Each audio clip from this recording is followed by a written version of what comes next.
Nosso estudo hoje na Escola Bíblica Dominical, com o título Quem tem ouvidos ouça o Espírito, foi um panorama das 3 primeiras cartas às igrejas do Apocalipse. Bom estar aqui ouvir o Davi ensinar essa classe. Graças a Deus os professores têm assumido aqui, enquanto estamos com tudo sem funcionar lá embaixo, tudo quebrado, os professores têm assumido aqui, feito um trabalho muito bom aqui com o grupo junto. Naturalmente, nós temos usado o estudo da EBD para a nossa reflexão na manhã, e hoje eu queria pensar com os irmãos sobre o autor das cartas. Não sei se os irmãos tiveram a curiosidade de olhar como é que o autor se apresenta a estas igrejas. A igreja em Éfeso, por exemplo, ele diz assim: ao anjo da igreja em Éfeso escreve: isto diz aquele que tem na sua destra as 7 estrelas e anda no meio dos 7 candeeiros. Os irmãos recordam que a igreja em Éfeso era a igreja doutrinariamente segura, era a igreja que trabalhava bastante, era a igreja que colocava à prova quem aparecia com um ensino falso e descobria o ensino falso. Era a igreja dedicada à palavra, portanto, uma igreja com muitos elogios do Senhor. Mas o Senhor se apresenta a esta igreja como aquele que tinha na mão direita as 7 estrelas e aquele que andava no meio dos 7 candeeiros ou 7 candelabros. O sentido de estrelas e de candeeiro, os irmãos encontram no verso 20 do capítulo 1. Ali o texto diz: o mistério das 7 estrelas que viste na minha destra e dos 7 castiçais de ouro. As 7 estrelas são os 7 anjos das igrejas, e os 7 castiçais que viste são as 7 igrejas. Então o que o Senhor está dizendo à igreja em Éfeso, essa igreja doutrinariamente segura, mas que o Senhor repreende, porque diz que perdeu o ardor, perdeu o primeiro amor. No primeiro amor, aquela igreja tinha conversões, aquela igreja tinha pessoas que largavam toda a feitiçaria, toda a magia, queimavam os seus livros de feitiçaria, era uma transformação radical. Mas com o tempo, o zelo da doutrina fez com que a igreja esfriasse nesse ardor e ao mesmo tempo esfriasse no cuidado dos irmãos. A letra matou a igreja. O Senhor então se apresenta para esta igreja como aquele que tem na sua mão direita as estrelas, as 7 estrelas, ou os 7 anjos, ou os 7 pastores das igrejas. Neste sentido, o Senhor está dizendo que quem cuida, quem tem na mão para cuidar, para proteger, para sustentar os pastores, é Ele. A palavra, o verbo cuidar aqui, ou estar na mão, tem o sentido daquele que exerce domínio sobre estes. Então os pastores precisam entender que estão na mão do Senhor. O Senhor os domina, o Senhor os controla, o Senhor os sustenta, o Senhor lhes dá segurança. Mas ao mesmo tempo, quando estamos na mão do Senhor, e é interessante que o verbo na língua grega dá a ideia de como uma peteca, uma bola de gude, né? Algo que a mão abarca, algo que a mão domina. Ao mesmo tempo que dá a ideia de sustento, também dá a ideia de disciplina, de ideia de que o Senhor é aquele que disciplina. Então a gente que se dedica a liderar a igreja de Cristo precisa saber disso. Que o Senhor sustenta, dirige, orienta, protege, mas Ele também disciplina. Com mão forte. Com mão forte. Tenho acompanhado ao longo dos anos e com muito temor e tremor a vida de pastores que lideram igrejas. Suplico todo dia a Deus que nunca me deixe escandalizar o seu evangelho. Eu tenho visto o peso da mão de Deus sobre aqueles que o fazem. E o peso da mão de Deus é algo que ninguém deve querer experimentar.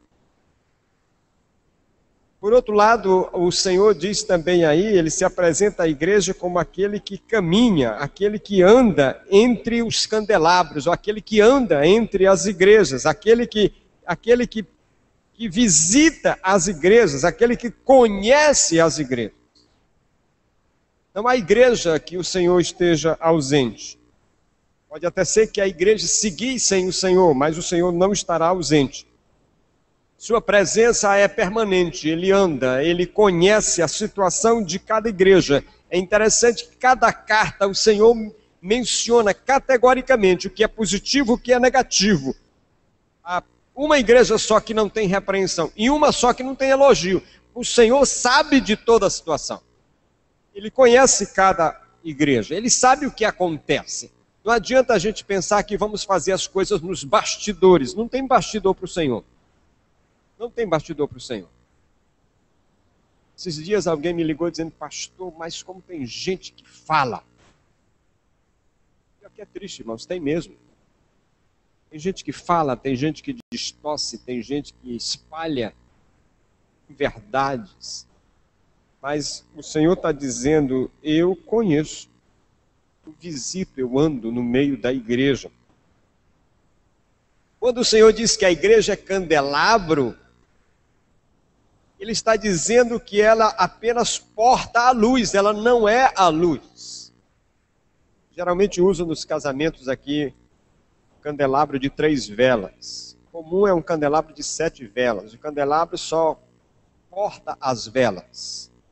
Ele não é as velas. Ele não tem luz, ele porta a luz. Aquele que faz com que a luz brilhe é o que anda no meio da igreja. Esse é a luz. Esse é a luz. O Senhor está dizendo isso para uma igreja que esfriou, para uma igreja que se apegou tanto à letra que esqueceu do ardor. O Senhor está dizendo, o seu pastor está no meu controle, o seu pastor está na minha mão, mas eu também estou dentro de você, eu estou conhecendo a sua realidade. Eu sei. Por isso que o Senhor a chama a olhar onde começou, onde estava, arrepender-se e voltar ao primeiro amor. A segunda igreja, a igreja de Esmirna, ele se apresenta assim, ao anjo da igreja em Esmirna escreve, isto diz o primeiro e o último, o que foi morto e reviveu. Lembre os irmãos que a igreja em Esmirna é a igreja sofredora, igreja de gente simples e pobre, mas uma igreja que sofria tremendas perseguições. Muitos mortos entre os crentes. E o pastor queimado vivo para todo mundo ver. Uma igreja sofredora. E uma igreja que, além de sofrer, não tinha perspectiva de melhorar. Porque o Senhor, quando escreve, diz, olha, e ainda muitos de vocês serão presos. A esta igreja, o Senhor se apresenta como aquele que é o primeiro e o último, como aquele que foi morto e reviveu. Em Esmirna, a população vivia nessa briga de ser o primeiro, cada um queria ser o primeiro, a cidade queria ser a primeira das cidades da Ásia. Era uma busca para estar no topo, para ser destacado. Aí o Senhor diz assim, olhe, quero dizer quem é primeiro sou eu. Eu sou o primeiro e sou o último. Eu sou o primeiro e o último. Ninguém pode ocupar o meu lugar. Ninguém pode. Mas ao mesmo tempo o Senhor diz, eu sou aquele que morreu e reviveu. E a palavra é aquele que experimentou a morte. Então aqui tem algo muito forte para a igreja que estava sofrendo. E a igreja que estava vendo seus crentes morrerem, porque diz, olha, não se preocupem se morrerem, porque eu sou aquele que morreu e estou vivo. Qualquer sofrimento que viesse, o Senhor estava dizendo, eu já experimentei esse sofrimento. Então, O Senhor estava literalmente dizendo à igreja, como Paulo cantou: se Deus é por nós, quem será contra nós? A quem temer se o Senhor está conosco? Quem poderá nos assustar se o Senhor está conosco? Então, Ele é o primeiro e o último. Ele é o que experimentou a morte e viveu. O Senhor estava dizendo para aquela igreja que Ele foi morto, Ele experimentou isso. A igreja podia saber que qualquer sofrimento que eles passassem, o Senhor tinha passado. O Senhor havia experimentado. A palavra aqui é aquele que experimentou. Era uma palavra de ânimo para a igreja. Era uma palavra de dizer: não temam. Qualquer dor que vocês sofrerem, eu já experimentei. E eu venci. No mundo tereis aflições, mas tem de bom ânimo. Eu venci o mundo. A última igreja, o Senhor se apresenta dizendo: ao anjo da igreja em Pérgamo escreve: isto diz aquele que tem a espada aguda de 2 gumes. A espada aguda de 2 gumes. Pérgamo foi a igreja que tolerou o pecado. Pérgamo foi a igreja que foi complacente. Pérgamo foi a igreja onde os crentes achavam que podiam adorar a Deus durante os cultos no templo e durante a semana poderiam participar da vida comum da população. Poderiam experimentar dos seus pecados sem nenhum problema. A esta igreja, o Senhor diz: eu sou aquele que tem a espada de 2 gumes. Esta espada é a palavra de Deus. O Senhor a usa para disciplinar a igreja. O Senhor a usa para julgar a igreja. A palavra de Deus é do Senhor, é de Deus. Ele a tem na sua mão. A palavra não é nossa, é do Senhor. Me preocupo hoje quando muitas vezes a gente manipula a palavra como se fosse nossa. A gente arruma a palavra, nós diluímos a palavra como se fosse nossa. E então ela perde a eficácia.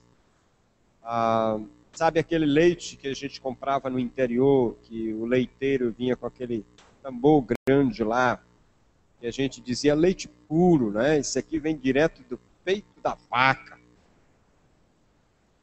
Muitas vezes, antes de chegar na sua casa, o leiteiro completava, né? Completava, e saía do peito da vaca, completava com um pouco de água. Então você olhando é branco, é puro. Se você for examinar cuidadosamente, vai perceber que é adulterado, não é puro. Só tem a cor, mas não é puro. É como aquele combustível que você vê lá, puxa vida, tá tão barato, não é? Aí você bota e percebe que ele vai embora na metade do tempo que o outro ia. É o barato, mas é adulterado, não é puro. Alguém colocou algo dentro, alguém misturou. Nós nunca devemos esquecer que a espada de 2 gumes está na mão do Senhor, é dele. Pertence a ele. Devemos ter cuidado com a palavra, buscar de fato o que ela diz. E não estar querendo manuseá-la.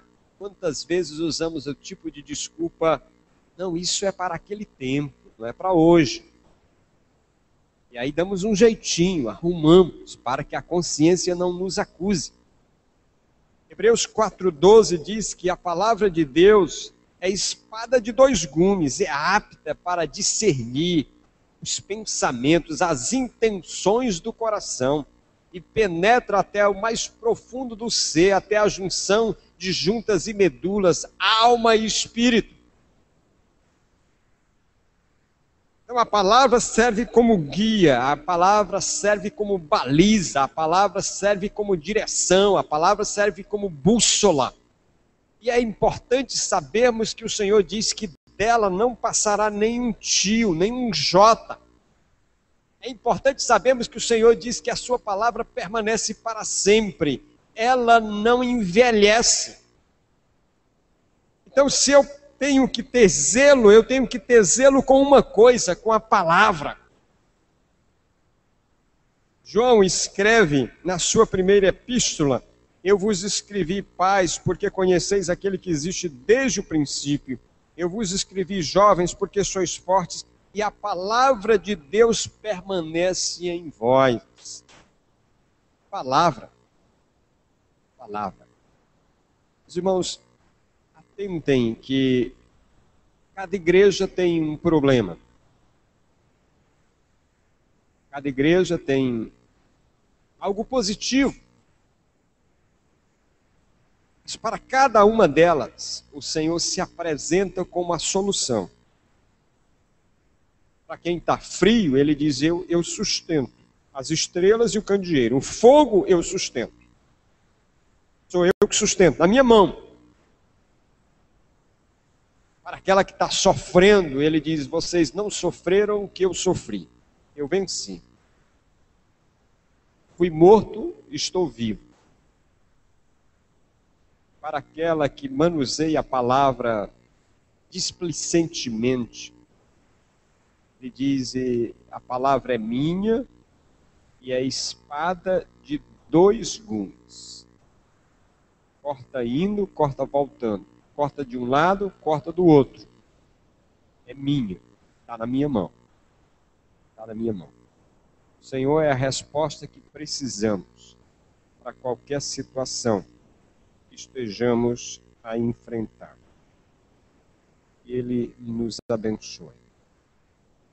Deus, obrigado por essa manhã. Obrigado pelo nosso encontro nesse tempo que dedicamos ao Senhor. Obrigado pela Tua palavra diante de nós. Podemos ler, entender, buscar nela o refrigério, o conforto, a direção. Deus, que o Senhor nos guie, o Senhor não nos deixe ser enganado. Que falsos ensinos não penetrem nas nossas vidas. Dá um restante de dia na Tua presença e a noite nos traz para novamente Te adorarmos, como Teu povo, como os Teus servos que somos. Em nome de Jesus. Amém. Estamos despedidos, irmãos, dos irmãos que são da liderança da igreja ou qualquer outro irmão. Por favor, dirija-se à sala do lado para a nossa reunião.